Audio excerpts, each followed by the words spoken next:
Sir, Dr. Sachin Anand, sir. Good evening to everybody.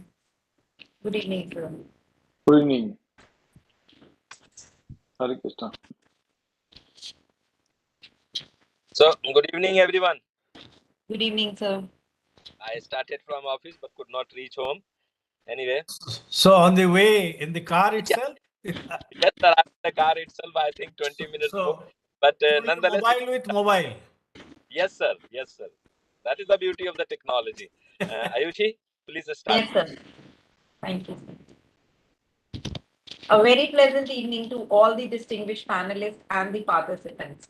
Bharati Vidyapeeth Institute of Computer Applications and Management BVI CAM in association with Computational Intelligence Society chapter of IEEE Delhi section, Computer Society chapter of IEEE Delhi section, Technology and Engineering Management Society, chapter of IEEE Delhi section, System, Man and Cybernetics Society, chapter of IEEE Delhi section, Communication Society of IEEE Delhi section, Consultants Network Affinity Group of IEEE Delhi section, Life Member Affinity Group of IEEE Delhi section, Inter-Society Relations Standing Committee of IEEE Delhi section, Industry Relations and Special Interest Group on Humanitarian Technology, Standing Committees of IEEE Delhi section with the associations Computer Society of India, Institute of Information Technology Professionals, IITP, ISTE Delhi section and IETE Delhi Center as technical collaborator welcomes you all to the webinar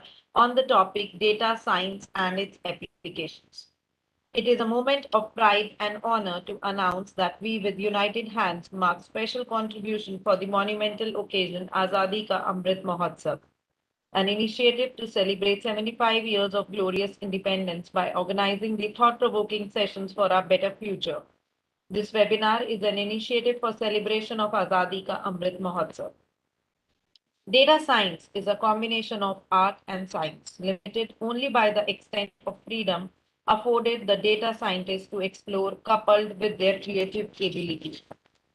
In the backdrop of Industrial Revolution 4.0, technologies like AI, ML, and data science are becoming increasingly pervasive in our day-to-day life.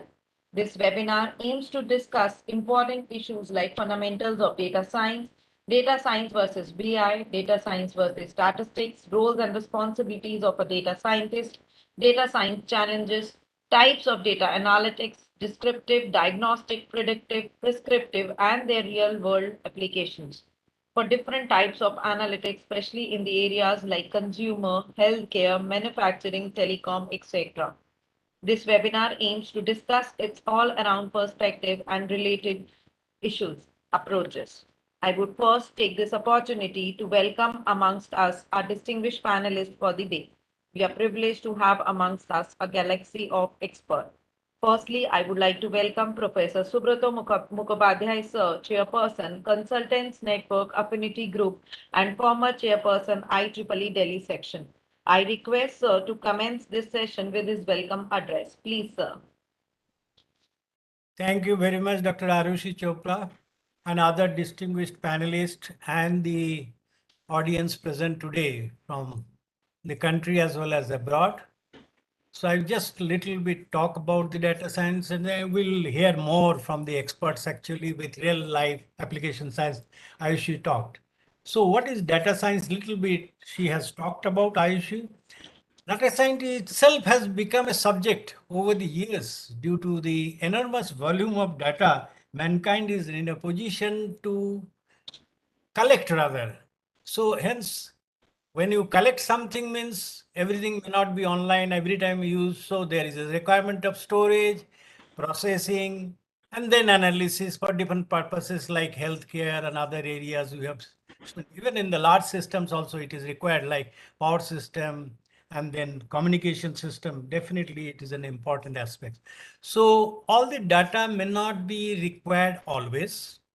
So it calls for combination of mathematics as well as statistics. Earlier, we used to collect a lot of data to see the failure, uptime, downtime, and all these things. Definitely, they are all embedded and gone inside this. statistics to be used through specific programming techniques on case-to-case basis. Application may not be same with advanced analytics, of course. To this, maybe further today's buzzwords are there and applications, artificial intelligence, machine language as developed and available can yield proper result, the form of output. So the latter in turn may be used for decision making in the respective field of application, as well as strategic planning in the whatever areas they are already talked about. So thus data science is centered around various roles, tools, processes. It has opened vistas of job opportunities also, being a separate discipline itself, if we can call it like this, with several institutions and organizations running the course of data science, as may be observed in recent times.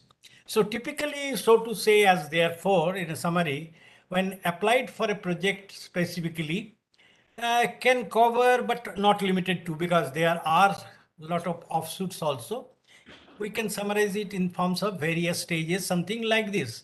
First stage at the bottom itself is the data collection. So it may be structured, unstructured data with manual entry, web scraping, real-time streaming. Even in our power system, area, we capture actually real-time data actually for processing and offline look up to some contingency because it is an operational thing. So similarly, possibilities can be seen in different areas of application. So streaming can be from video, audio, social media, IoT, everything whatnot. Then the data storage and data processing. The next stage, it could be different storage system depending upon the data type, structure, and the format. Accordingly, while processing, it involves cleaning data, extracting data, after all, transforming data, combining data, all for the purpose of promoting the data quality. There is a question of good data and bad data also. We have to be very careful about these points for loading warehouses and any other repository so that further for application we can use our analysis purpose. So data analysis then can be data analysis. The next stage may be carried out to examine biases, patterns, ranges, distribution of values within data, etc. This is because basically relevance of data is quite important for modeling and simulation of the system which is in your hand you to do. So it is a generalized thing you will be. Finally, requires a communication in the form of a report generation that should be well understood. Again, when it is handed over to the management who have to take the decision making body based on policy, so that further planning, what is like a healthcare system, what is the deficiencies there, what other things are to be done, everything we can try to find out because it is very close to heart of a human being. So based on these things, we can summarize and do the things and application of the data science. This is in short of what I had to say. I'm sure Dr. Srimeta Narang will talk much more in details and in different fields of application. Over to Arushi. Thank you, sir. Thank you for always being the enlightening force. I would now like to request Professor M.N. Huda, sir, Director, Bharati Vidyapeeth Institute of Computer Applications and Management, BVI-CAM, and Vice Chairperson, IEEE Delhi Section, to address the participants with his inspiring words. Please, sir.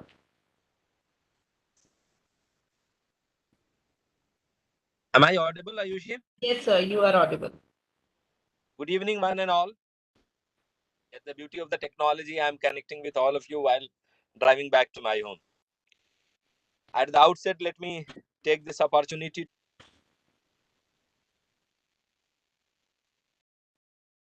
to welcome on who has readily agreed and accepted our invitation to be with all of us and enlighten us that how and in which way data science is going to transform everything in and around us. In fact, data science has already become pervasive in our day-to-day life. Dear friends, this is our 88th webinar as part of IEEE BVI-CAM evening webinar series. And I also take this opportunity to welcome back Professor Subrata from Germany to India. We were missing him since almost last 2 months. So welcome you back, sir, from Germany to India. Thank you. Dear friends, I could see many participants, attendees who have been attending our program since beginning.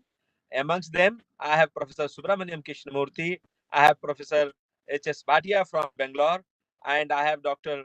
Sachi Nandan, and I have n number of very, very senior people, close to 450 plus participants are attending this webinar, including the live streaming on YouTube from various parts of the country and abroad.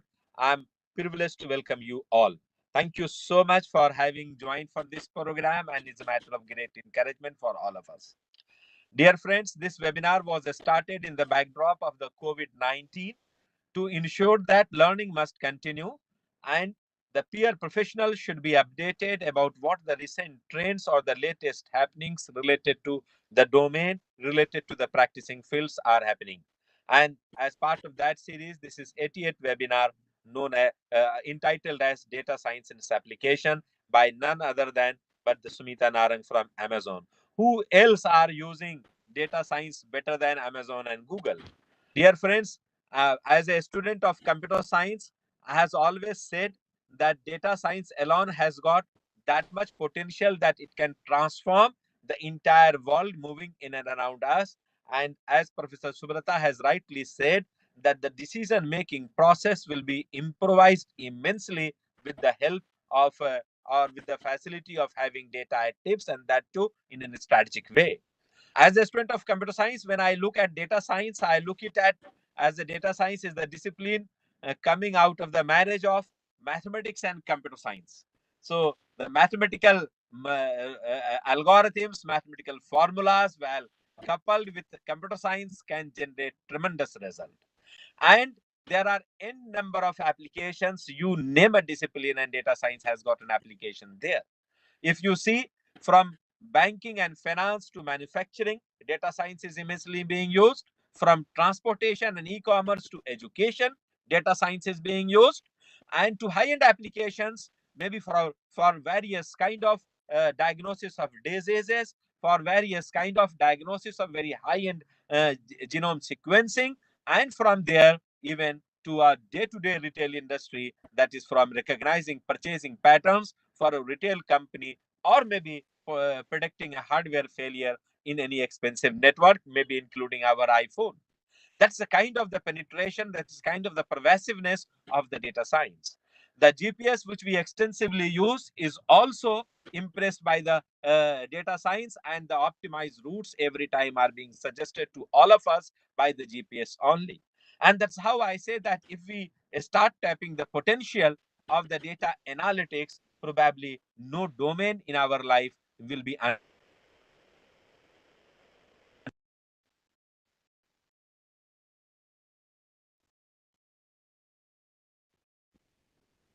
that the four fundamental ways of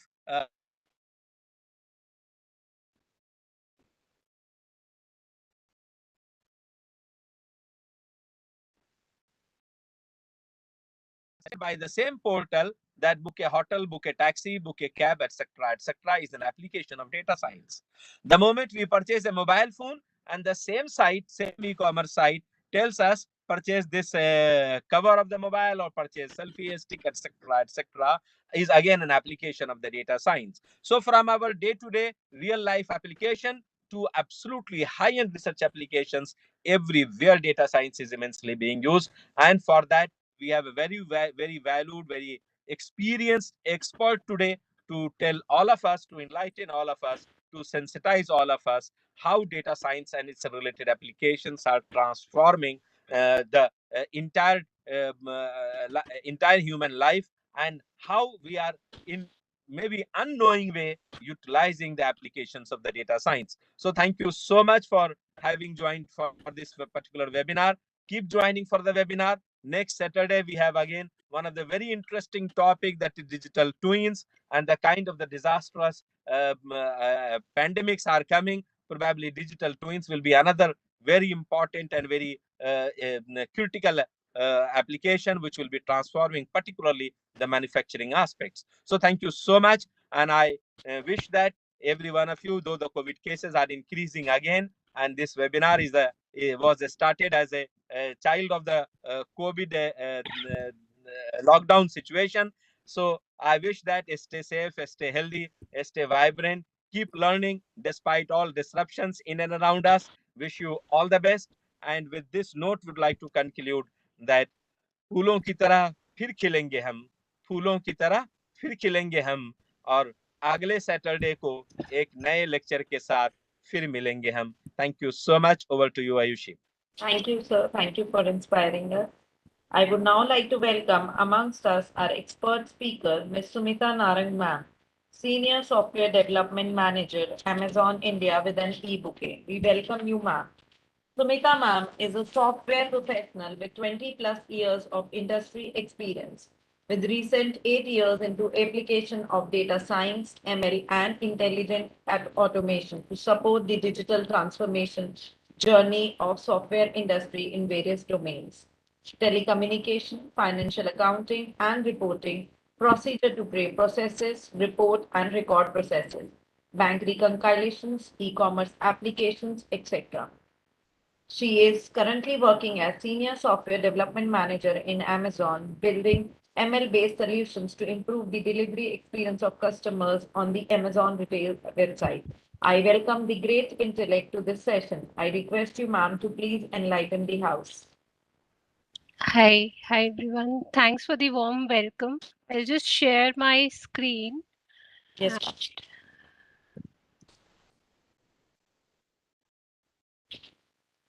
it is visible, ma'am. I'll put it in the presenting mode, and then you can tell me if the view is fine. Is it Yes, good? ma'am. It's good. Okay. Yeah. Thank you, everyone. I'll start with this quote from Tim Berners. Data is a precious thing and will last longer than the systems themselves. So the systems who've generated the data, they might be obsolete, but the data is still going to be used. Uh, what I'm going to cover today, I think Ayushi had talked about it at high level, but I'll talk about the data science evolution and the common terms, data science, machine learning, AI, how do these terms differ and how they are correlated. We'll talk a little about that. Then common misnomers and similar fields, data science, BI, and statistics, how they are related and different from each other. We'll spend a few minutes on that. And then we'll jump to the common industry examples.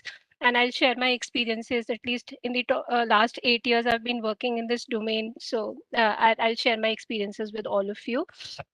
And last but not the least, we'll talk about the role of the data scientists and the challenges that a data scientist faces during the life cycle of the projects. Okay, so I think as sir mentioned, data is of different types. So just to start as a base, you can have data in a structured form like an RDBMS data, which has a columnar structure with some defined fields, or it can be a semi-structured data.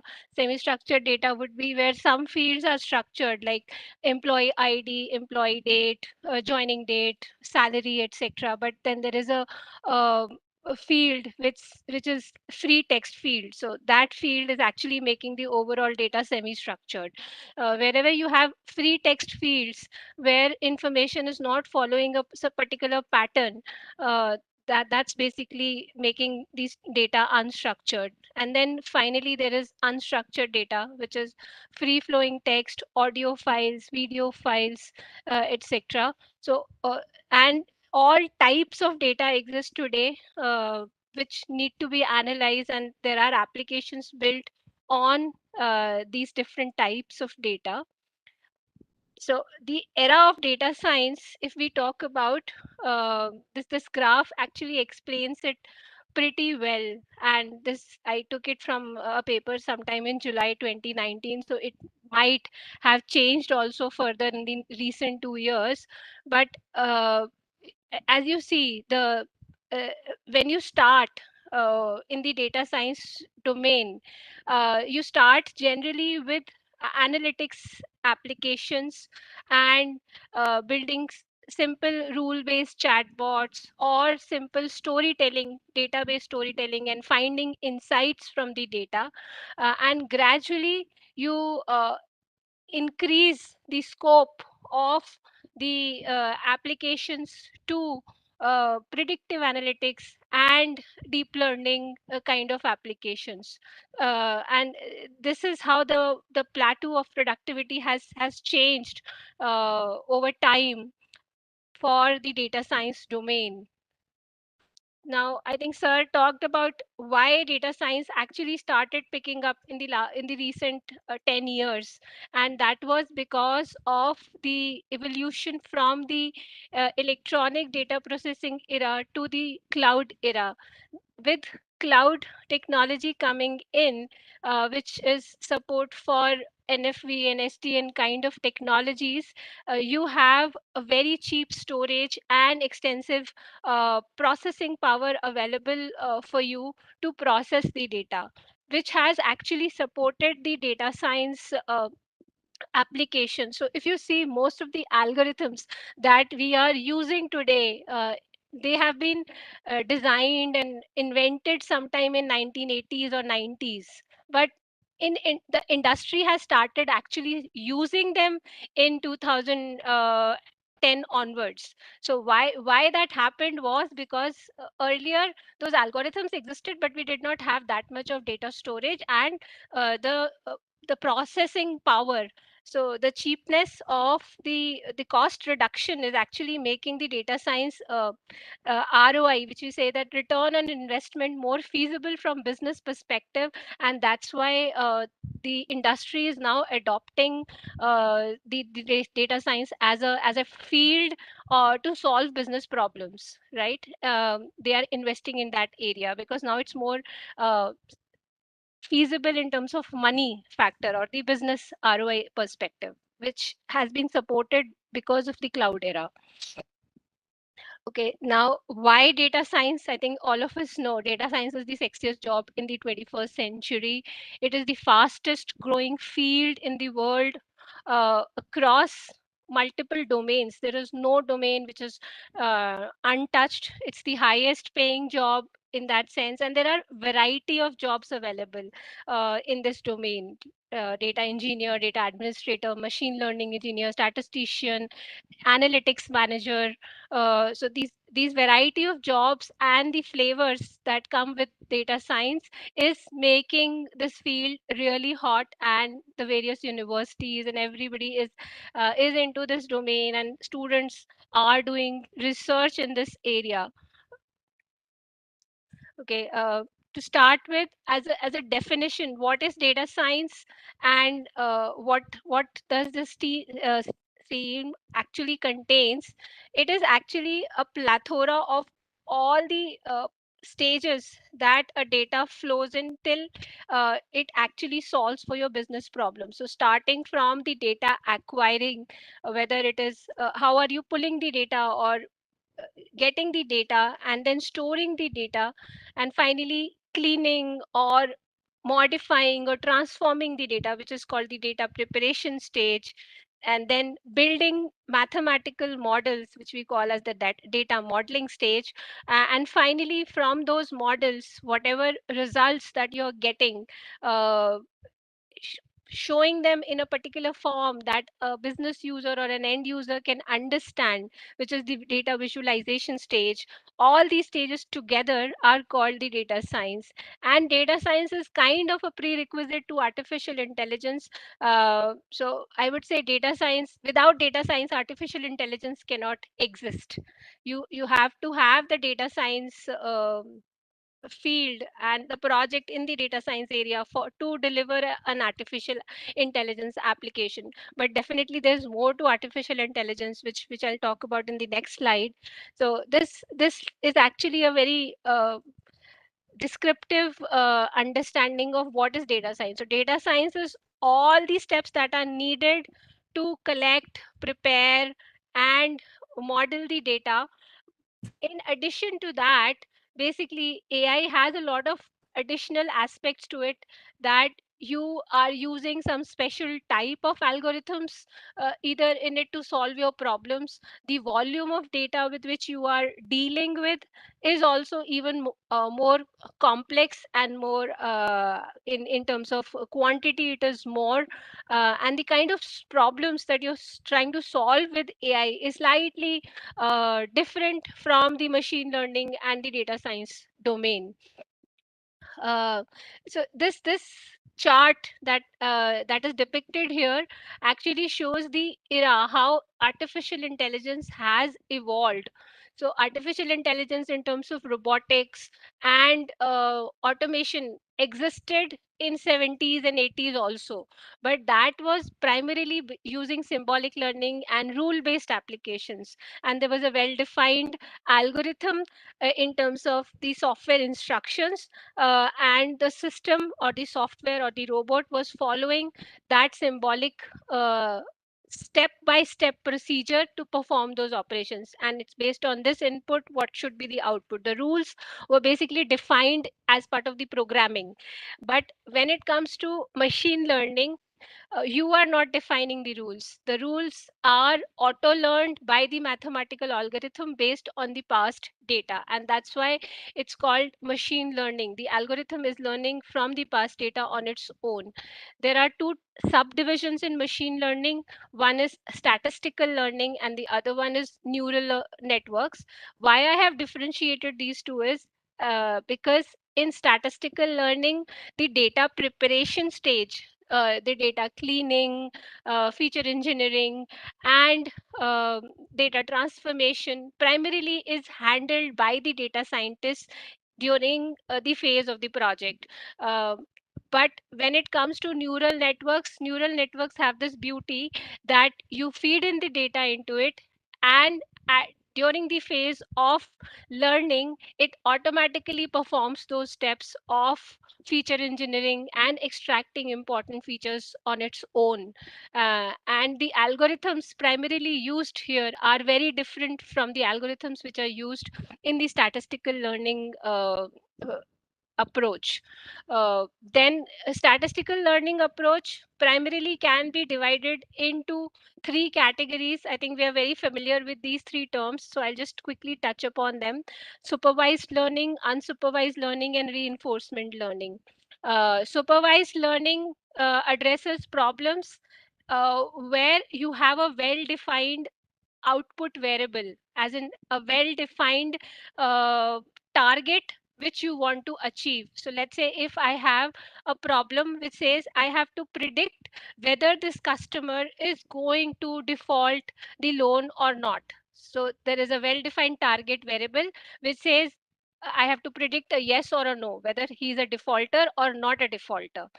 Or another example is my Gmail application is identifying whether this mail is a junk mail or it should go to my normal primary inbox. So whether it's a junk, yes or no.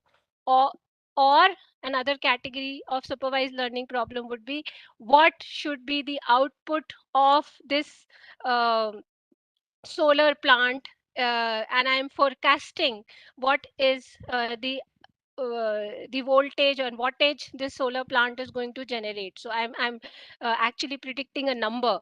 So wherever you have a well defined target variable and there are some input variables basis which you are training your algorithm, that becomes supervised learning. And why it is why is it called supervised learning is because you have an existing data where the input variables and the target variables uh, are known to you, and you know that for these input variables what is the value of the output variable in the past. So you have, let's say, your input variables.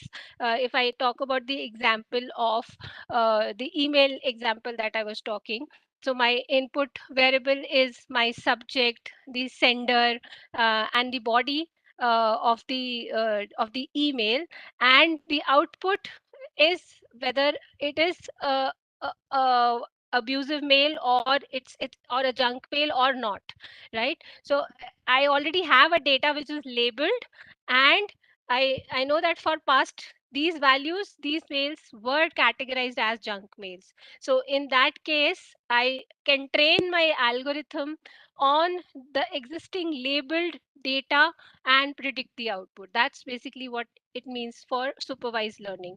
And in statistical learning, labeling the data, cleaning the data, transforming the data, it's all like part of these different stages in the data science project, which data scientist has to perform using various Python or R libraries to transform and convert the data into the format that the machine learning algorithm, let's say the regression algorithm, uh, or a decision tree algorithm can take in that input and give you a particular output from that, predict the output from that. Unsupervised learning is where you do not have a target variable. The data is what you are trying to infer from the data is you have to study the patterns in the data. So let's say if you've been given customer data and as a business problem, you are asked identify the customer cohorts in this data and identify uh, customers have what type of purchasing similarities, okay, uh, so that we can probably use that those insights um, to give as an input to our marketing team and run some sales or some promotions around that. So in that in those kind of problems, it's basically finding the similarities in data, grouping the similar type of data into categories or clusters, and then uh, giving that insight to your application to take some business decisions. That is basically called unsupervised learning. Reinforcement learning is the third type, where you have algorithms which are running it as a feedback loop. So the algorithm creates an output, it takes a feedback, and then it tries to improvise based on that feedback. Uh, so reinforcement learning is the third kind of algorithmic approach to solve for business problems. So I'll talk about examples in the subsequent slides, and there I'll point out to whether it's a supervised learning problem or an unsupervised learning problem or it's a reinforcement learning problem, and that will re-emphasize these concepts. Now, on the neural network side, there are various types of neural networks. Uh, so neural network basically works on the concept that there are basically three layers, um, and it's a matrix based transformation algorithm where you have an input layer and then you have some hidden layers which are doing nonlinear transformations to your data using some mathematical functions, and then there is an output layer which is converting the hidden layer output into uh, uh, a particular format, whether if you want it as a 0 or a 1, as in it's a binary classification problem that you're trying to solve, then the output layer will have a softmax function. Or if you're trying to solve a regression problem, then it will actually have some probabilities as an output, and accordingly the output layer function will vary. So the structure of a neural network is very similar to how a brain neuron works. Just like in a brain neuron, you have the dendrites and you have a nucleus, and then there is an axon layer, and then at the end again there are dendrites. So the dendrites of the neuron are the input layer, which through which all your input variables are given into the system, and they are basically just like a neuron increases certain inputs and suppresses certain inputs based on some nonlinear transformations. The neural network hidden layers have biases and weights, and there are some nonlinear functions which perform matrix operations on your input data and finally convert the data into an output, and the neural network does the magic with the numbers and predicts the output. And the beauty of the neural network is that during the training process, it automatically learns from the data, performs the features engineering on its own, and identify the critical features and suppresses those features which are impacting the output features the least on its own through the training process. And finally, a well-trained neural network is able to predict the output. Okay, so RNNs, recurrent neural networks, and CNN, which is convolution neural networks, these are mathematical variants of the neural networks, wherein in RNN, basically, uh, they are of the nature that the output of one neuron is fed as an input to the next layer. So in applications like natural language processing, where you need to have context. So let's say I'm speaking an English sentence. Apple, I like to eat apple. Apple is a fruit. And there is another sentence which says, I have an Apple iPhone. Apple iPhones are popular for their brand.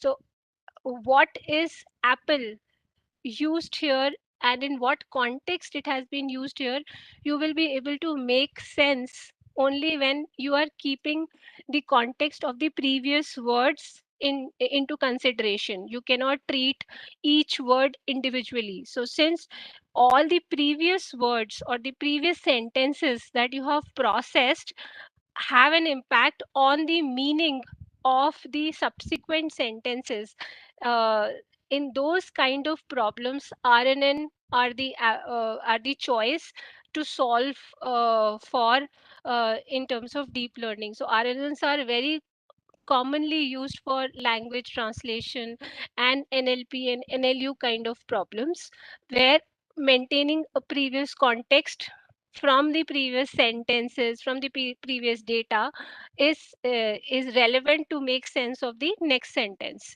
On the other hand, convolution networks actually convert the entire input into smaller regions and convolve the entire input layer into smaller chunks. So the why CNNs are very useful for computer vision is or in video processing is because in any screen or any image that you're processing, there are like, let's say if I am talking about a pixel based image with 768 into 528 pixels, so that makes like 768 into 528 inputs given to the neural network, which is like huge data, and processing that huge data will take a lot of time.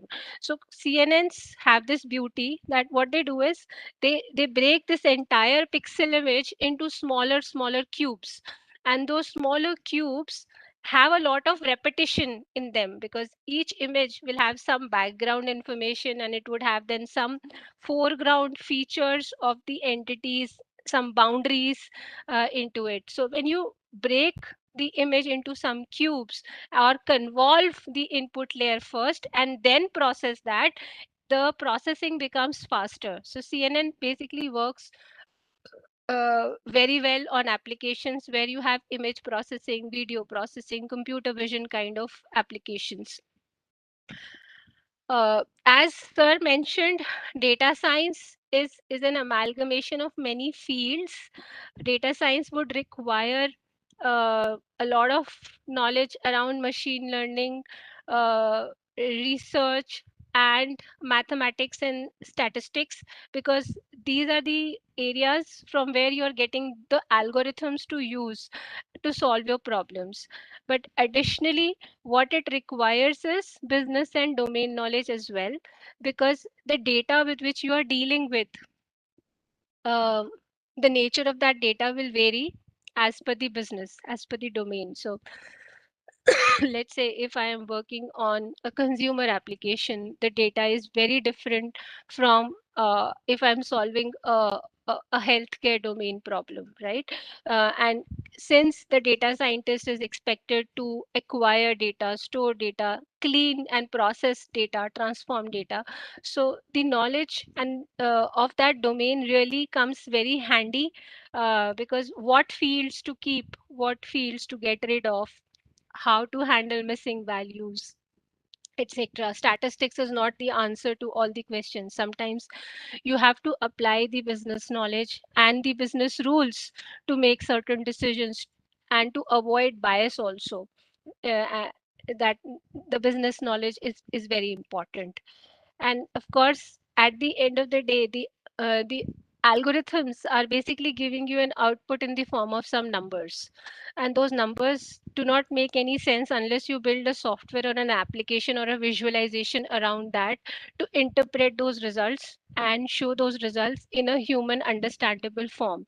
So the computer science and software development knowledge is a must as well to solve the overall business problems. So that's what this Venn chart is trying to explain. Uh, I think I've covered most of the topics here. This is just a self-explanatory slide. I'll just skip it in terms to save on the time. Quickly talking about data science versus business intelligence. Uh, so BI is a specialized field in data science. Okay, it is, and it is more of uh, a field which is analytics driven and which looks at the past data, and mostly uh, so it's a looking backward kind of perspective that is followed in BI. Excuse me. While in data science, we are mostly doing explorative analysis or predictive analysis. In BI, we are mostly doing reporting, descriptive analysis, or comparative analysis. So the business problems that we are trying to solve are very different than the business problems we are trying to solve using data science. Excuse me. Just give me a second. Okay. So the data that we are looking at in data science, the data can be same data and a new analysis can be happening to it. We are listening to the data and the data may be distributed while in business and intelligence the data changes with time, but we are doing the same analysis on it, and the data is basically helping you to take certain business decisions, and data is mostly warehoused. In data science, we are basically trying to solve a particular business problem. In business intelligence, since it's mostly descriptive and comparative analysis that we are doing, so scope can be anything, right? Deliverable in data science can be an insight, it can be a story, or it can be a predictive output. While in business intelligence, the data is a table or a report that you're generating.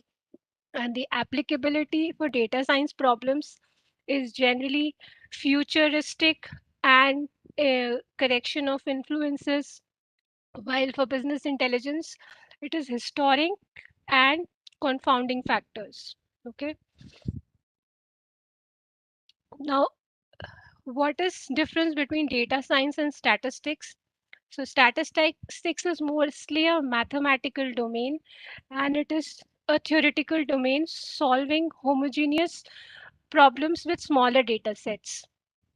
Okay, while data science, as I said, it's a science which is applying the statistic concepts to solve for the business problems. Okay, so that's the major difference, that data science is the overall process to solve for the business problem, while statistics will focus only on one smaller set of data, homogeneous data, and confirming a particular how a particular algorithm or a particular mathematical model is behaving.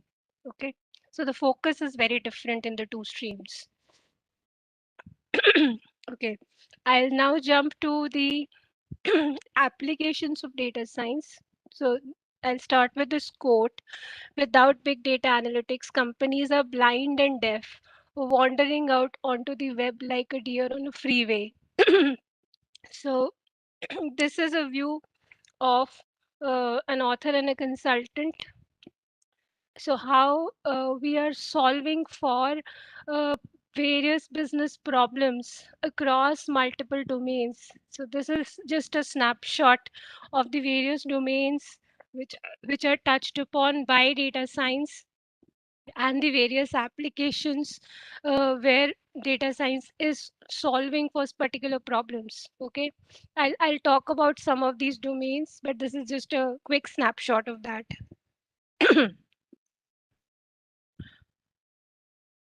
Okay, I'll start with consumer domain because that's the easier and most relatable domain. All of us do e-commerce shopping, and there is a lot of consumer business which is running today on internet. So all the recommendation systems that work on the shopping sites like Amazon, Flipkart, JioMart, or the recommendation systems that you have on Netflix, they are an application of data science.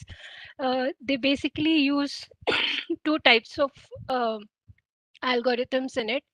At high level, I talked about unsupervised learning and basically reinforcement learning. So these recommendation systems basically use unsupervised learning using clustering algorithms and reinforcement learning, because based on the movies and the feedback that the consumer uh, gives to the system, let's say if the recommendation system shows you some recommendations and you add that movie to your watch list and then you finally end up watching it, that becomes a feedback loop for the system, and the system learns from that. So algorithmically, recommendation systems work on clustering and reinforcement learning algorithms to solve for the business problem.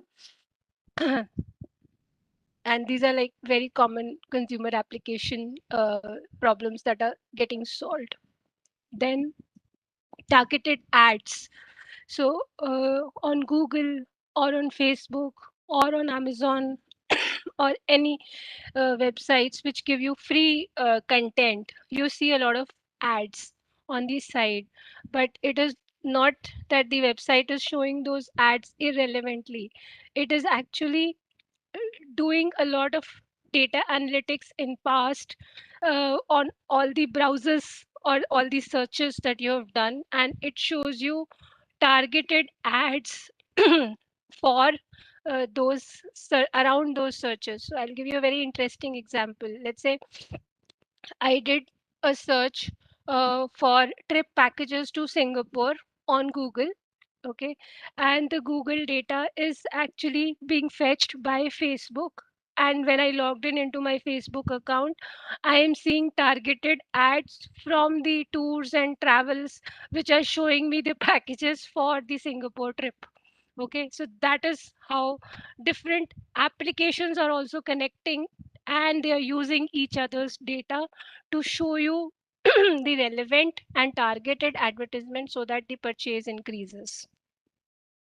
In all the taxi services like Uber, Ola that we use, there is a very interesting dynamic pricing model that runs on demand and supply. It's a basic concept of economics that they have applied, and they've used data science in that, which uses surge pricing based on how many requests are coming for a particular area and how many drivers are available in that circumference or in that geofencing that has been created. And based on that, your price can become twice, thrice, or even 5 times. So this is also a very like a very recent example where how Uber and Ola are applying data science and earning money using the real time stream analytics and data which is coming in. uh, in industry applications, like if we talk about banking, insurance, or financial services, or travel and transportation, e-commerce, and geolocation based, you have a lot of applications around that. Like if I talk about the banking domain, then credit card default, loan default, regulatory reporting, document extraction, payment reminder follow-ups. All these applications are today using data science and data analytics. Insurance domain has been the oldest domain which has been using predictive analytics and tools like SAS and all were like very popular in that domain. But now the applications technology is changing and they are migrating to other deep learning based applications as well. But this is the domain where risk evaluation, regulatory compliance, claim premium prediction, uh, and claim data extraction, everywhere data science has been used since like the beginning of the industry. It's just the algorithms have evolved and the application libraries have evolved and the tools have evolved, but the domain and the usage of data science has remained the same in this insurance domain.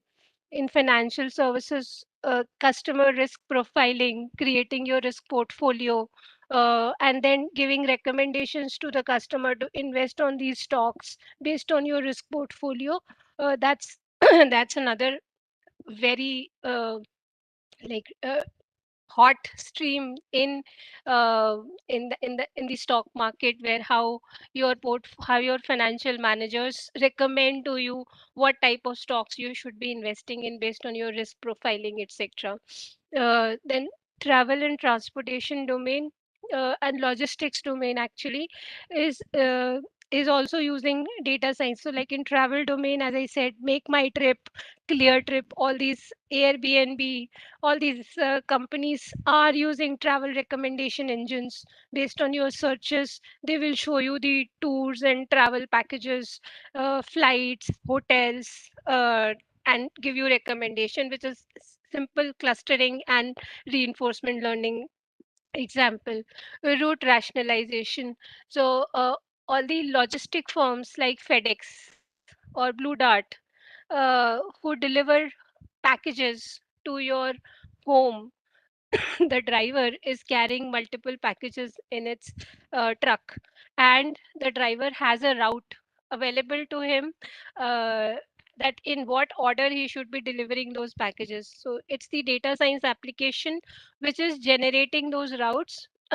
This category of problems is called vehicle routing problems and like fleet capacity vehicle routing problem with time constraints and capacity constraints. So based on the size of the packages and the size of the truck, how many boxes that can be fitted in the truck, the algorithm will predict that what will be the best shortest route uh, that that this truck should take. There are mathematical heuristics around that solving for that problem, and data science is the answer to that.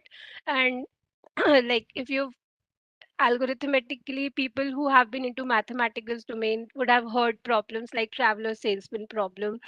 And vehicle routing problems are a variation of traveler salesman problem, uh, which which solve for this best routing solutions, which these algorithms and these companies have designed to solve and generate maximum revenue and the shortest time in which they can deliver maximum packages. And finally, price forecasting is definitely another area in all the consumer domain, which is using data science based on the past data that is available.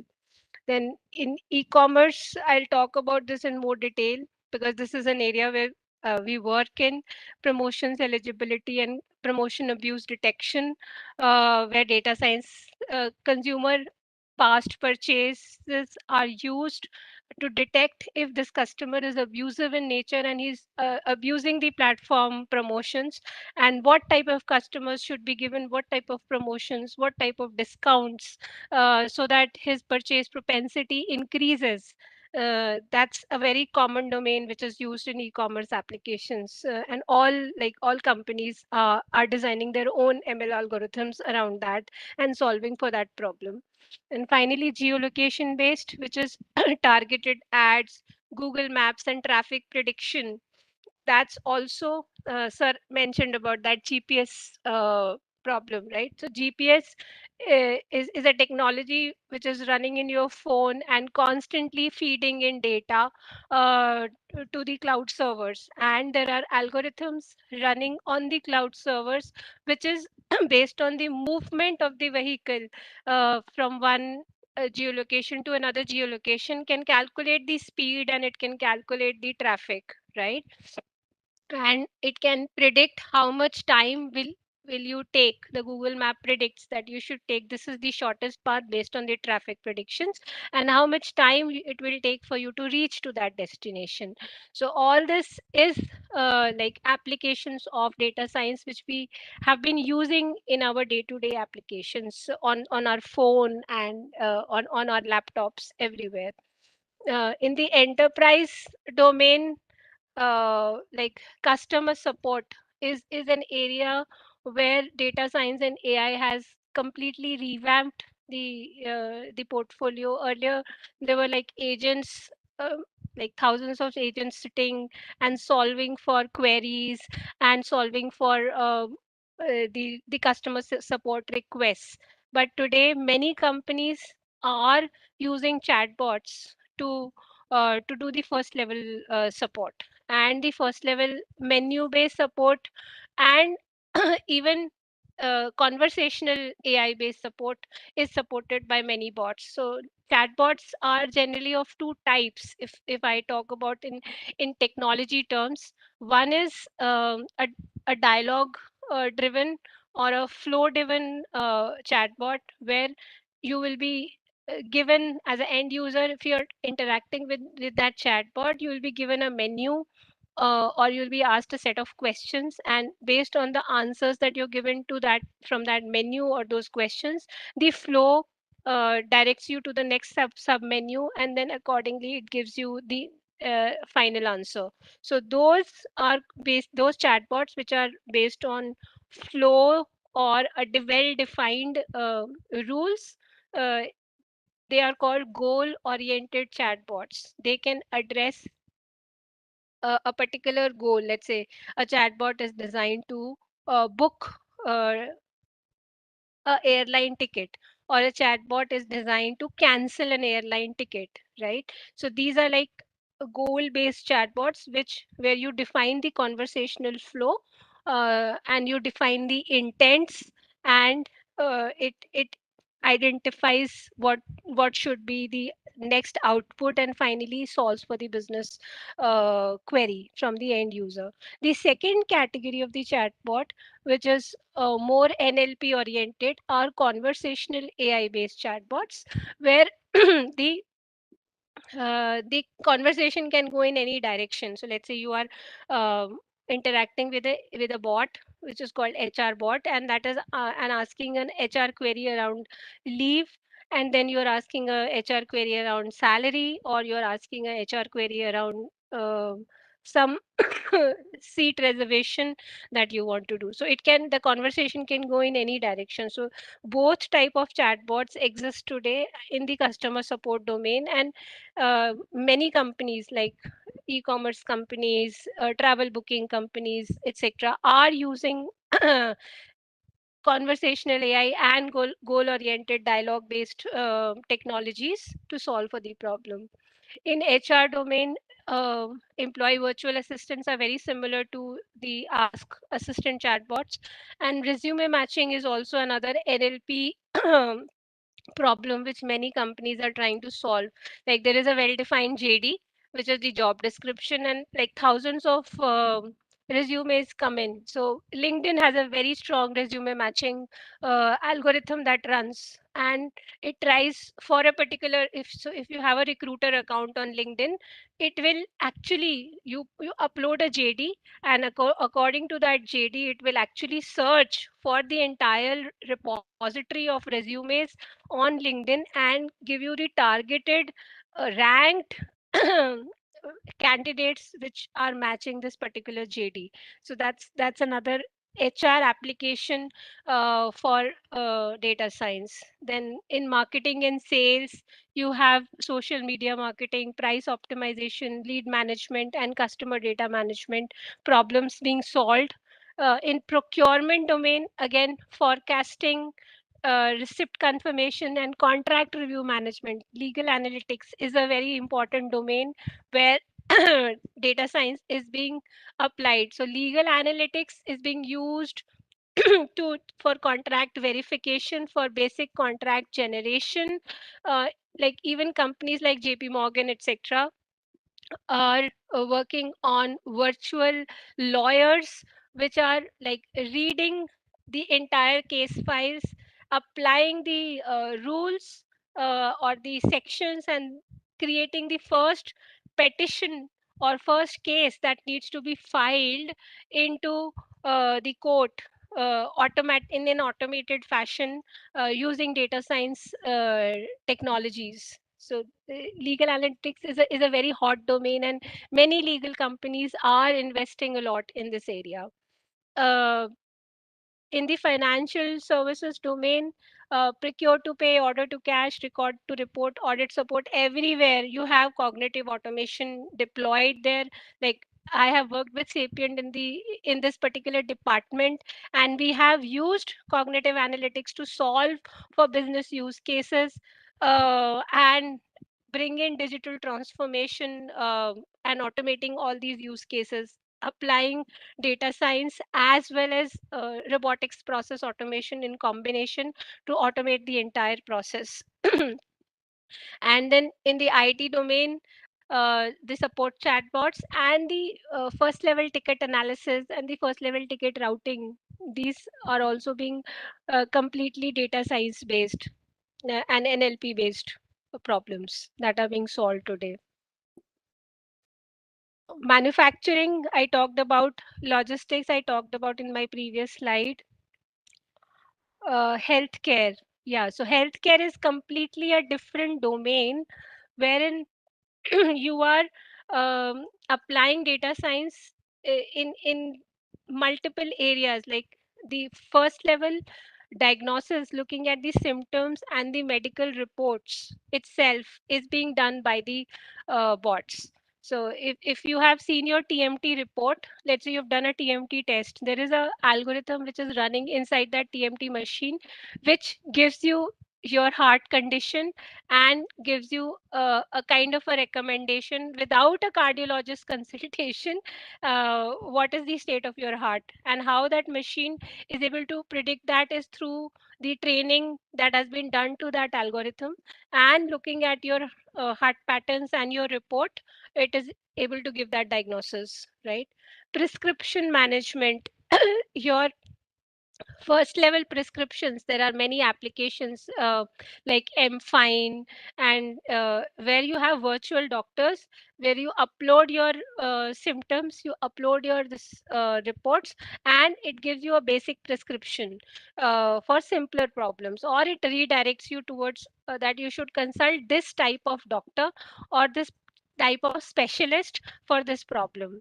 Drug discovery is another area where genome sequencing is being used for data science. So genome sequencing basically means how your RNA or a DNA has the genes sequenced, right?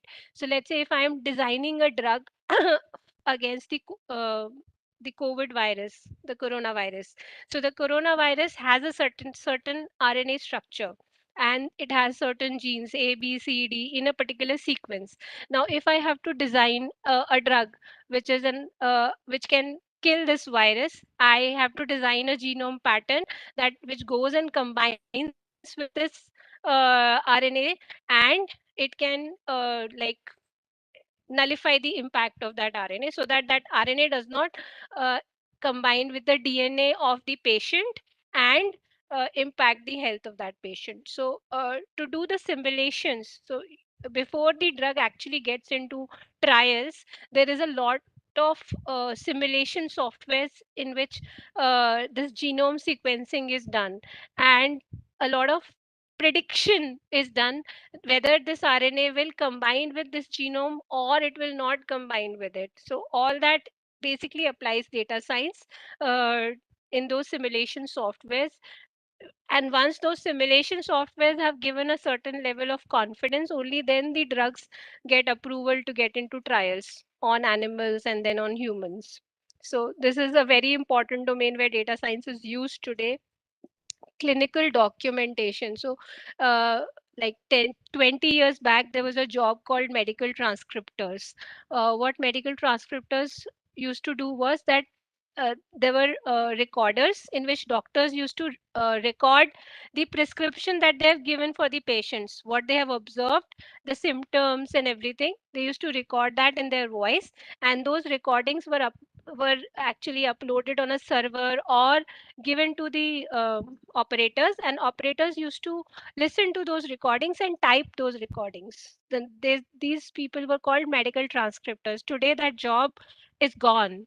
Why? Because you have NLP and language understanding softwares which can convert a voice recording into a text. You see that in Google Voice Recorder, you see that on WhatsApp chat.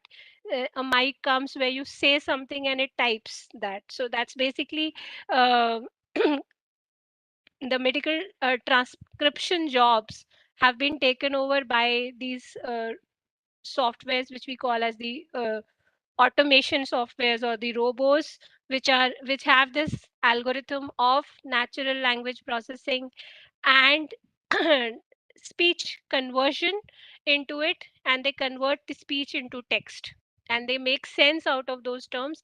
And these algorithms are specifically trained, so they are not normal NLP algorithms. They are specifically trained on medical terms and like medicine names, the diseases names, etc., because that's a very specific domain.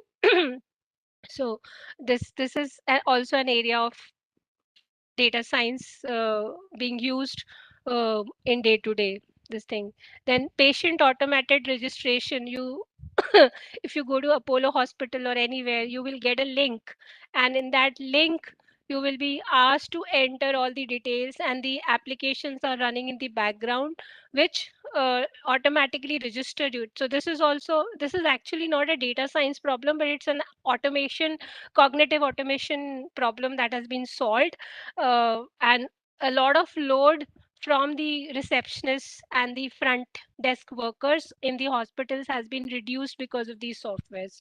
Or you can give a hand filled form, and that hand filled form is automatically scanned, and it digitally reads using OCR as a technology and converts those handwritten alphabets into digital alphabets and convert your form into a digital form and do your registration. That's where wherever you are doing a handwritten document reading and scanning, that is where your OCR and computer vision will come into picture, and that is where the AI domain comes into picture in the automated registration.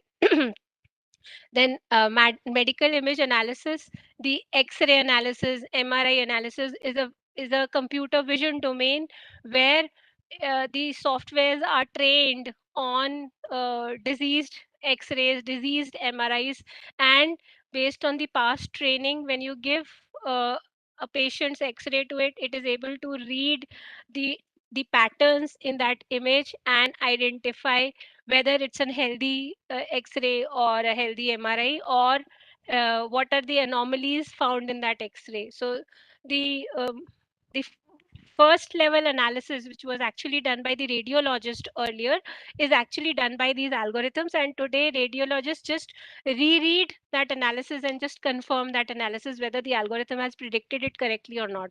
So first level job is done by the algorithms themselves. And genetics and genomes we talked about, right? Drug discovery. Telecom domain also is a domain where, like, I've worked with multiple companies, with Aricent, with Ericsson, where we have like telecom networks and their equipments deployed all over the city or all over the world, right? And there are preventive operation maintenance operations that the teams have to do, and there's a lot of cost involved in the preventive maintenance operations that these companies invest into. So applying data science and applying predictive analytics, we try to predict the health of the network equipments. The data which is fed into these algorithms is the alarms that are being reported in past, the temperature and the conditions around that equipment, weather conditions, and the previous maintenance actions that were taken. All these inputs are given to the algorithm, and then the algorithm predicts what should be the next time window in which these equipments must get into a maintenance or a service. Otherwise there will be failures. So that has actually helped these companies to reduce the cost. So earlier, like, there were fixed patterns. Every 15 days maintenance has to happen, and the engineer was just used to go on the site, and there is cost involved for every engineer doing the site travel and all that. So with the machine learning applied there and applying predictive analytics, the cost has been reduced in these departments. Then churn analysis. So many telecom companies are doing the customer churn analysis today based on the what type of services the customer is using, what has been the pattern in which the customer is paying the bills, or he's if it's a kind of a number where you are prepaid, then what are the prepaid services the customer is using, and based on those patterns, the companies are predicting whether this customer is going to stay with us or he's going to churn to some other MNP. And based on that, they are giving promotions also. Sometimes they give you discounts also, and so that they don't lose the customers. So this is also another area where data science is extensively being applied to benefit the customers and to retain the customers. Customer service chatbots I talked about. The first level ticket analysis and the first level queries are mostly handled by the chatbots. And if the chatbot is not able to take the query, then it redirects it to the human agent. So most of the telecom companies today are employing chatbots to solve for their customer support traffic. I'll talk about specific examples, how Facebook, Amazon, Uber, Bank of America, Airbnb, Spotify. I just took some companies and specifically uh, came up with the use cases. So like Facebook, it's a social networking site. So social analytics that is done today with the Facebook. It utilizes the qualitative search to gain insights about the social interactions among the people. So Twitter analysis and the Facebook post analysis is is a very common theme which is done on the Facebook data. Like today, most of the political campaigns that happen on the social media are data driven. The posts and the kind of posts these social campaign leaders, I would say, they try to change the sentiment of the voters. So there is a lot of data science that runs behind this, and I think the first uh, political party in India was AAP, which started all this political social analytics to happen and to increase the to increase the political base. But now every political party is doing that, and US and US elections are very much driven by the social influence and the social analytics that happens. Then face recognition, face tagging that happens on the pictures, deep texting that happens, video analysis that happens, targeted advertising that happens. Everywhere data science is being used. Uh, Amazon, uh, I talked about personalized recommendation systems. Anticipatory shipping models is an area where we work in, which is you predict the products that are most likely to be purchased by the users, which is very similar to recommendation systems. But the difference here is we actually show that particular ship option. So let's say if we have studied that this customer prefers a delivery within 2 days only, and he or she does not like to wait for deliveries, and that has been his pattern. Then we will change the priority of the ship options that is shown on the application on the right side, whether you want a faster delivery in 1 day or on the same day or within 2 days. In that order we show the recommendations. If you're purchasing a t-shirt based on the past size purchases, whatever sizes you have purchased, the application is predicting you should be purchasing M size, or XL would fit you better, something like that. So the recommendations on different shipping options, on the sizes, also is now being predicted based on your past purchases. Then ML propensity, as I talked about, that what type of promotions to give to the customer, what type of discounts to give to the customer, uh, based on the past activity. Is this customer going to lapse? Then we should give him the promotion so that he remains hooked to the platform. These are the areas where we apply ML and maintain the customer base and improve the delivery experience of the customer. They are mostly statistical algorithms which study the customer past purchases and predict and cluster actually the customers into cohorts, that this is a settled non-prime customer, or this customer is abusive in nature, he will take the promotion but then he will not come back, or this customer is uh, going to lapse, if you give him promotion he might stay. So applying the clustering algorithms, we try to identify customer cohorts, and then based on those customer cohorts we apply business rules and give them promotions. That's how these applications are designed. Abuse detection is another important stream. So you would have seen that uh, on Amazon you can create an account using email and using a phone number. So if somebody has 2 3 sims, then he can create 2 3 accounts, and then he can avail multiple promotions through those multiple accounts. Now how do our algorithms identify whether this customer is abusing the promotions that we are giving to the newbies or we are giving to the new customers? Is by applying data science. So we used various customer parameters like credit card information, address, that delivery address that the customer is giving, what type of shopping he's doing, is he always availing promotions or not, and based on those parameters we are identifying an abusive score for a customer. And that abusive score is, if it's above a particular threshold, then we will not give the promotion to the customer, and that customer is kind of blacklisted from being given the special discounts or promotions. so so there are ML algorithms being and data science being applied for fraud detection and abuse prevention. Then improving the packaging efficiency. So there is a very big team that works in Amazon called the last mile team. Once the package reaches the store, Amazon store, and how it is distributed to the end customers, there is a logistic team which takes care of that. And there are many logistic applications where data science is being applied, like the vehicle routing problem, the capacity problem, the labeling that happens on the packages. grouping the packages of the same address at the last mile.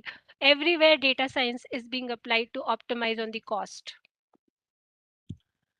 Uber, we talked about the dynamic pricing concept that is data science based. Banking, Bank of America is a specific example I took, but in banking domain, financial virtual assistants are being used everywhere, like ICICI Bank, HDFC Bank. Everybody has a chatbot now available on WhatsApp, which can answer your basic queries. Fraud detection, loan prediction, whether you will do a credit card fraud or a loan fraud, it's a supervised learning problem.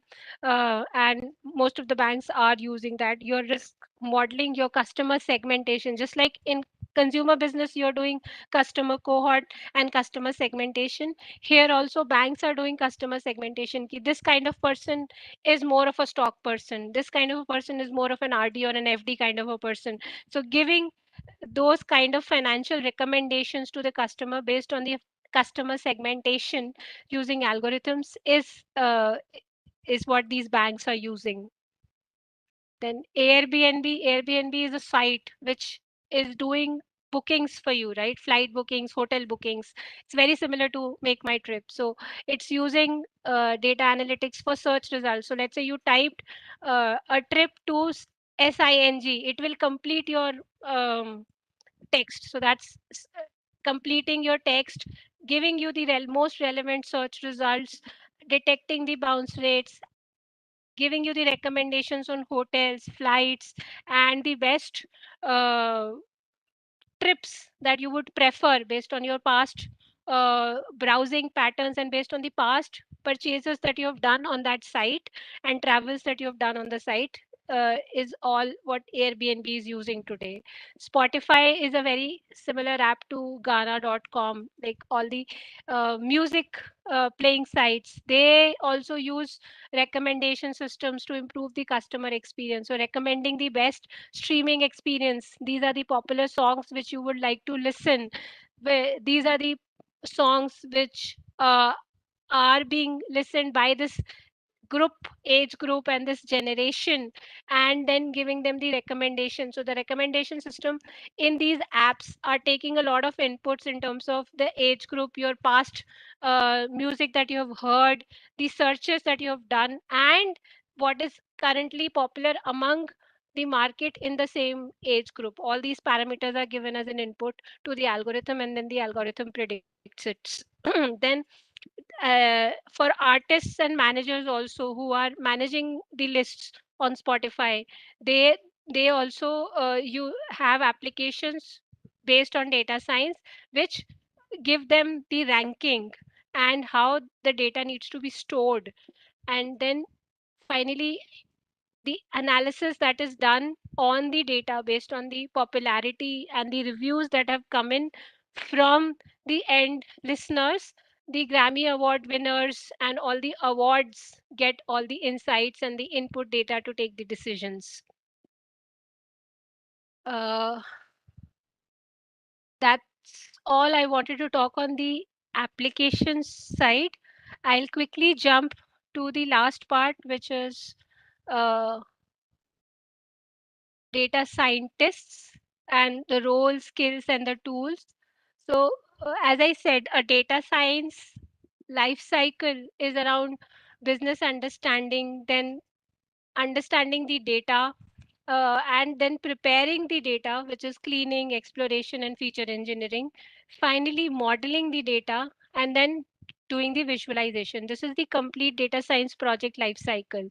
So data scientist is actually involved in all these phases.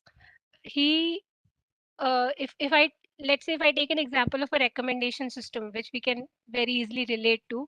So when it comes to business requirements, the data scientist would be defining what are the recommendation engine requirements, what will be the fields uh, we are going to use to identify the related users, what will be the related content and the session association rules that we will be defining for the software. All these decisions will be taken by the data science.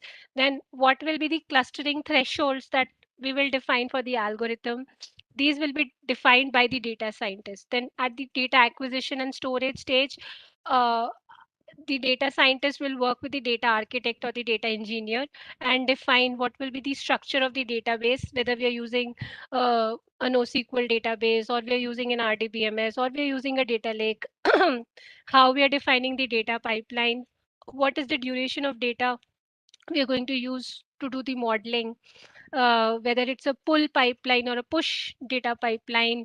All those decisions will be taken at this stage by the data scientist. Data preparation stage is the most important phase, where data scientists and the ML engineers will work to clean the data, transform the data, defining these selection variables, feature engineering, applying the feature engineering algorithms to identify the most impacting features on the target variable, and finally making the data in a particular format that it can be given to a model to train the model, and selecting the model, experimenting with the model, analyzing the results and proving that my training is completed and the model is fully trained and it's giving the right results, uh, which is like stage 4 and 5. That's also the ML engineer and data scientist job to do. And all the Python based scripting, or the deep learning algorithm that you are doing, or you're using PyTorch, you're using scikit-learn, whatever scripts or libraries or ML pipelines you're setting up, everything is the job of the data scientist and ML engineer. Finally, at the end, interpreting the result and presenting the results. So this result that comes is in the form of numbers, converting that numbers into a visualization format that can be understood by the end user. The visualization may be created by a BI engineer, or by a person who's an expert in creating dashboards or reports. But what content has to be shown on that dashboard or on that report or on that visualization tool, what type of graph to use so that that interpretation is good, that's where the data scientist will give the recommendation. And finally, once the software gets into production, handing over that software, creating the SOP, giving the handover to the software support team, which can monitor that software, the health of that software, when that software algorithm needs to be get into retraining and get into this entire cycle of re-engineering. All that handover has to be happening at the deployment stage, which is done by the data scientist. So all these stages of the data science project, the pivotal role is played by the data scientist, and he's leading these stages and guiding the team. A data science team would be a combination of data scientists and ML engineers. Plus, it would have some data architects and data engineers who understand NoSQL or RDBMS or the data lakes. Then it will have some software engineers who would be creating the overall software around the application. And it will have some BI or the visualization engineers who will create the dashboards and reports. So a combination of all these skill sets together forms a good data science team to deliver an application end to end. And it cannot be done by one person. These are like different skills, and you need to have a balanced team to deliver that entire project. So the skills, tools, and algorithms, I think these are self-explanatory, since data scientist is involved in all the different phases. So he would need these skills, he would need these tools and algorithms understanding to do his job, right? Uh, Software engineering and data science are correlated to each other, and they coexist with each other, because an end-to-end solution cannot be delivered without a software engineering combined with data science. So this slide basically shows the correlation and the differences between the two streams. It's a self-explanatory slide. I won't spend much time because I want to leave time for question answers. At the end, this is the pain areas that we face as leaders in the data science domain. Um, why and why we call these as challenges or concerns is because we have to deal with these problems day to day. These problems are data related, organizational related, technology related, people related, and skill related. So data related challenges, like I think everybody understands that whatever data that exists, it is not the real representation of the real situation. Data is always a snapshot of the real situation, but it is not capturing the overall real situation. So the complexity of the data reality, how close the data is to the reality, is the biggest challenge that we deal with. And that's why uh, and what is the relevance of the data that we are using to solve that business problem. Taking those decisions as a data scientist and as a leader in the data science domain is a tough challenge. Then access to the right data, uh, and do we have the right quantifiable data to start on a data science project? Many companies say that we want to invest in data science, but they don't have the infrastructure and the applications designed in such a manner that they are capturing the data to actually do an analytics on that. So the first stage to start on any data science project is to build systems which can collect data and which can uh, store data for which can be used for solving the future problems. So uh, many companies face with this problem of access to the data. Then data cleansing and dealing with data quality issues is definitely a problem to deal with. And another important thing is data security. So since we are dealing with personal information, we are dealing with end consumers data, so we have to be very careful about the data security laws. Like in Europe, GDPR is a very important aspect to be taken care of. The data from European countries cannot be brought to India for any analytics. It has to be stored on the servers on uh, in Europe, and it should stay within the Europe boundaries. US has its own laws. So when we are working with these customers and dealing with data, there are a lot of compliance issues we have to deal with. So these are like data related challenges, and if companies are not aware of these challenges and they're not taking care of it, they might end up in legal conflicts and many problems. Mhm. So data security ethics and data security concerns is an organizational and a people challenge which companies have to deal with. And the 5 C's basically are consent, clarity, consistency, trust, control, and consequence.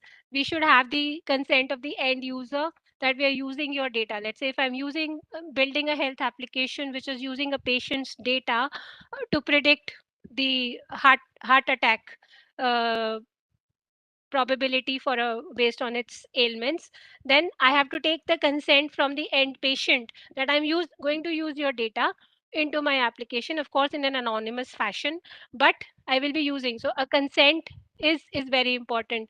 Clarity of data is very important, which is a quality issue. Consistency and trust is also another problem that we have to deal with, where if you are taking a data, is the data consistent enough and it is always giving the right uh, prediction or right output for a set of input values, and there are no external unknowns which are impacting the consistency of the data, right? Control and transparency, and finally the consequences, which are mm, what consequences here mean.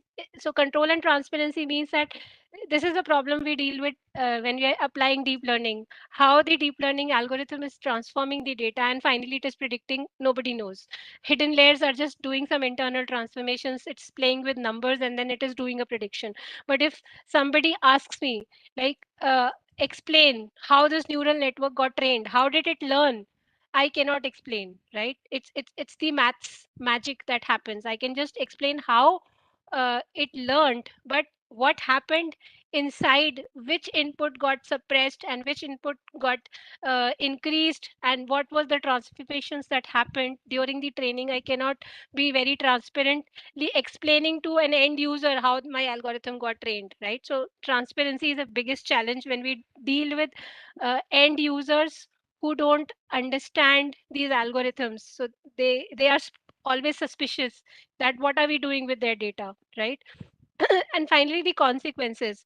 Uh, when we are using data, there is definitely a bias that is being carried along with that data, and how best we can avoid that bias so that the consequence of the application that we are building is good to the society and it's not harming the society is another aspect we have to keep in mind from data ethics perspective. Then another challenge we deal as organizations, since we know that Amazon, Flipkart, every big company is investing in data science, all all, all of us have entered into the rat race and we try to solve every problem using data science, but that's not the right approach. You cannot and you should not be solving all problems with data science. Data science is a domain which is so if a problem can be solved through some simple rule defined symbolic learning approach, that's definitely a lesser cost and definitely a more stable application, and it will give you results faster.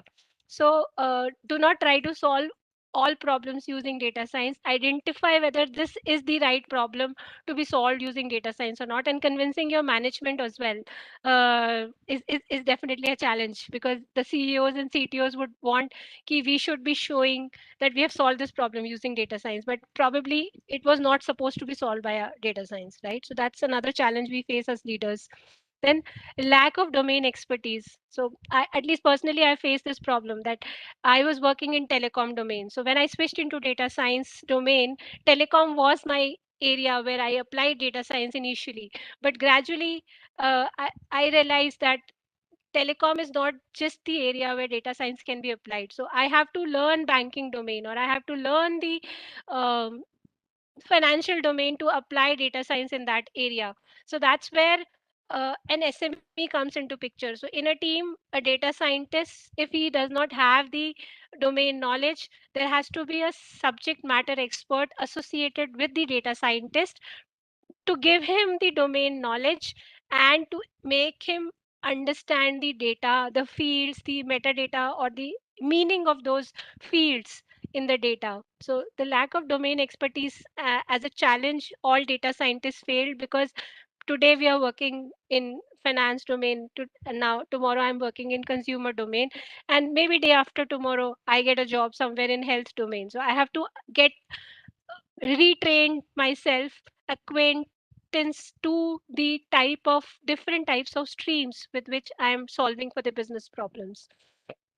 And at the end of the day, the technology challenge, every algorithm, every data that we deal with come with its own biases, and the output that is being generated can be biased if we are not aware of those technology biases and the algorithm bias that is being introduced because of the feature engineering that I'm doing, the feature selection I'm doing, or the type of algorithm that I'm using. It can lead to a lot of biased results and can have negative consequences. So this is definitely an area which all data scientists must be aware of and solve for when they are actually building the applications. Okay. In the end, just a last slide to summarize. So we talked about a lot of applications for data science, but all these applications of data science can be actually categorized into 4 domains or 4 areas. One is descriptive analytics. So whenever any business problem that you're trying to solve is answering the question what happened, what is there in the data, what is data telling you, if the question what is being answered, then it's called descriptive analytics. And business intelligence applications mostly focus around descriptive analytics, uh, wherein you look at the past data and you tell that this company had so many customers, uh, these were the products which was sold, this was the overall profit that happened, and this was the overall losses that happened. These products were success, these products were a failure, whatever. So when you study the past data and tell what is there in data, then you're doing descriptive analytics. This is mostly I would say very straightforward and query driven, and uh, it does not mostly involve the uh, modeling kind of algorithm in it, because descriptive analytics is generally querying the data, but it might require data cleaning and data structuring, because the data that you are dealing with can be unstructured in nature. So it might require some NLP being applied and converting the unstructured data into structured format and then giving descriptive analytics on it. Then diagnostic analytics is the second category. When we try to, so this is one step above descriptive analytics. When we look at what happened in the data and why it happened, so then it means diagnostic analytics. So a very common example that I give for diagnostic analytics is, let's say my sales dropped. The descriptive analytics report will stop at my sales dropped. But if you are looking at a diagnostic analytics report or a diagnostic analytics application, it will deep dive into why the sales dropped, what were the factors that actually led to the dropping of the sales, and that question why is also being answered by looking at the data and by analyzing the data. So I worked in telecom domain in this area, in the field support area, wherein we looked at the customer field support data. So ticketing data that comes from field support, where how field support engineers are actually solving the tickets and the customer field problems. We analyzed that data and identified, performed diagnostic analytics and identified why the problems are not being solved in the first attempt, and why the first time right FTR is low for these field support engineers. And then our system gave insights that these are the probable reasons why this engineers are not able to solve for the problems in the first attempt, and which is leading to multiple site visits, which is leading to more cost for the companies. So based on that diagnostic analysis that we did, the field support department took some corrective measures, and they were able to bring in more efficiencies in their process, right? Like one of the recommendation, so one of the analytics was that there are many duplicate tickets being created for the same problem, and then multiple engineers are being assigned for the same problem, and they're doing the site visit for the same problem and then coming back, which is an additional cost to the company. Then another issue that we identified was the field support engineer moves to the site without an access to the site. So there are access problems that customer engineer faces, because of which he has to do multiple site visits, which is causing uh, to lower the first time right for the engineers. So these were like diagnostic analysis. I'm just giving you examples to understand that reasons why a certain behavior is observed in the data is what diagnostic analytics is trying to answer. Predictive analytics is very straightforward. We all understand. When you forecast or when you predict what is going to happen, that's what predictive analytics is all about. And we talked about a lot of predictive analytics application: fraud detection, predicting the solar plant output, predicting when will the next preventive maintenance will happen. So all these are predictive analytics applications. And finally, prescriptive analytics. This is one step beyond predictive analytics, where you predict what happens and then you recommend that if you do this, then this will change, right? So your recommendation systems are a very good example of prescriptive analytics.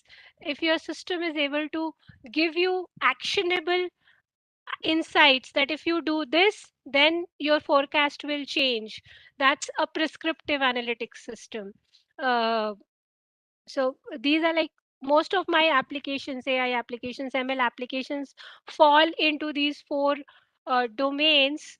and fit into these areas. So descriptive is what, diagnostic is why, predictive is what will happen in future, and prescriptive is what should you do to control the future, basically. So I think that's all I wanted to cover. Uh, I hope it was insightful. I can take questions. Thank you so much. Thank you for the enlightening deliberation, ma'am. I have been receiving questions and most of them were slide by slide answered also by you. It was so well explained and justified. So I would like to take one question. The participants wanted you to throw some light on the use of data science in creating creative content. Yes. So I did not cover that area, so I was expecting that question.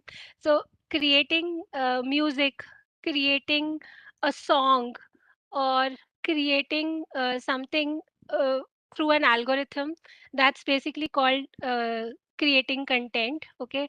There are algorithms available today which can actually create stories, which can create music.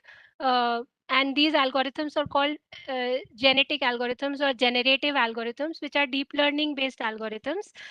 They use RNNs, actually a transformation of RNNs to perform, and it's a very specialized domain. Mostly this is being used in the entertainment industry. I've personally not worked in that area, but whatever I've read in papers, etc., it is used in entertainment industry. So when you, let's say you are doing a song recording, right?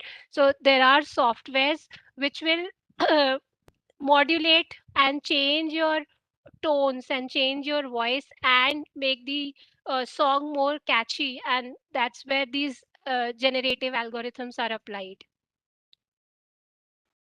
Thank you so much, ma'am. I would now like to request Professor M.N. Huda, sir, to kindly present a certificate to Ms. Sunita Narang, ma'am, as a token of remembrance. Thank you so much. Ayushi, am I audible? Yes, Yes, sir. sir, you are. Thank you so much, Sumita. It has been superb session. In fact, much better than the session which last year you had taken. So you really improvised, I think, with the help of the data science which you applied to your session. And you rightly said that data science is going to transform almost everything in and around us. And that's how it is said that data science effectively enables companies to efficiently understand the voluminous data from multiple sources and derive valuable insights to make smarter data driven decisions. And this certificate is not for the purpose of certification, it is for the purpose of remembrance, in which that you have been part of this lovely and fabulous session full of information, in which close to 600 people, including live streaming on YouTube, have attended from all across the country and abroad and from various walk of life. And I'm sure this session must have ignited people that there are huge potential of research, huge potential of the analysis of the data, and they need not to find problem with some big business house or with some big research agency. They can find problem just in and around themselves. So thank you so much for this lovely session, and we'll have another session. I was realizing that you are not well, and probably this viral is also affecting you. So take care of yourself. And personally thankful because despite you have not been well and you have taken this wonderful session and maintained your commitment. So thank you so